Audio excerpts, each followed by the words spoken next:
All right, let's dive into the world of luxury foods because we need to talk about something. Those tiny, expensive eggs. Yep, we're talking about caviar. And in this explainer, we're going to figure out exactly why it has one of the most famously high price tags on the planet. I mean, really think about that. 1 ounce. That's a couple of spoonfuls, and it can cost you more than a really nice dinner out. So what's the deal? Is it just a status symbol, or is there a real story behind these little glistening pearls? Well, we're about to find out. Okay, first things first. To really get why it's so expensive, we have to be super clear on what we mean when we say caviar. You know, the term gets thrown around a lot, but its real meaning is incredibly specific. And that right there is the key. You can find all sorts of delicious fish eggs, salmon roe, trout roe, but true caviar, by tradition and by official definitions, only comes from one family of fish, the sturgeon. Anything else? It's technically just a caviar substitute. And even in the world of sturgeon, there's a kind of classic hierarchy. For ages, the market has been all about the big three. You've got beluga, famous for its big, soft, buttery eggs. Then there's osetra, which is more nutty and creamy. And finally, savruga. The eggs are smaller, but they pack a more intense, briny punch. These are the names that really built the caviar legend.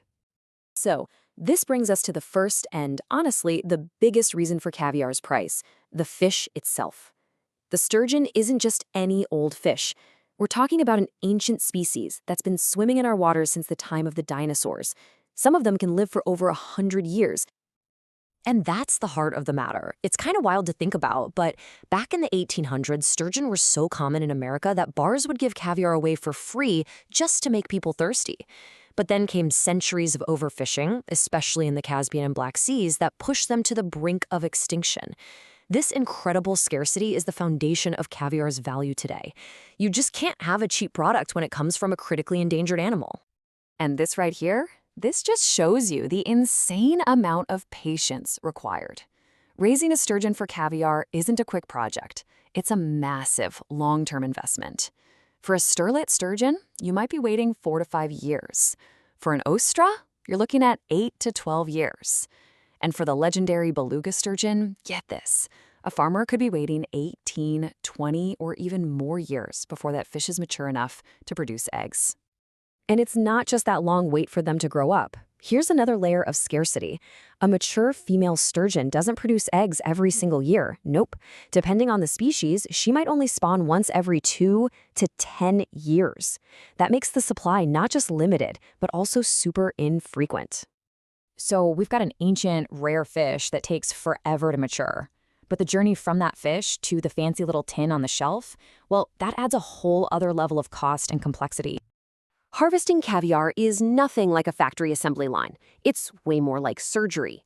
It's an incredibly delicate, hands-on process.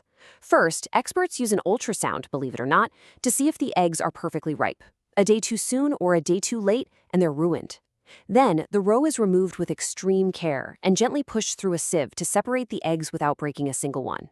After that, it's cured with the mollisol method, which just means little salt, to preserve that delicate flavor. And finally, every single batch is graded by a master for its size, color, and firmness. Every step needs a skilled human, and that labor really adds up. Okay, so let's put all the pieces together. Let's look at how all these different things create what is basically a perfect storm for a high price. It's not just one thing making caviar expensive, it's everything coming together. And this is the crucial takeaway. You've got the absolute rarity of the sturgeon itself. You've got a maturation period that lasts for decades. Then they only produce eggs every few years. On top of that, you have this super intense manual harvesting process with crazy strict quality control. And to cap it all off, you've got huge global demand for a tiny, tiny supply. That is the recipe for a luxury price tag.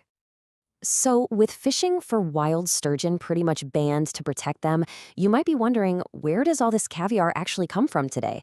You probably think Russia or Iran, right? Well, the modern market has had a major shakeup. Sustainable fish farming has completely changed the game. And get this, China is now the world's single biggest producer of caviar. So, what does all this mean for the future of caviar? The whole conversation has really shifted towards conservation and finding new ways to meet that demand without harming the fish. Aquaculture, or fish farming, is pretty much the only reason we have a legal global caviar market today. These farms give us a consistent and much more ethical supply. But here's the thing, you can't cheat biology. Even on a farm, you still have those massive costs of feeding and caring for a fish for more than a decade.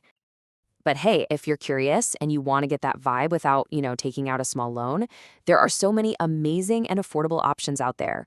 Roe from salmon, trout, or whitefish gives you that wonderful briny pop. Now, the flavor and texture aren't the same as sturgeon caviar, but neither is the price. We're talking maybe $5 an ounce versus hundreds.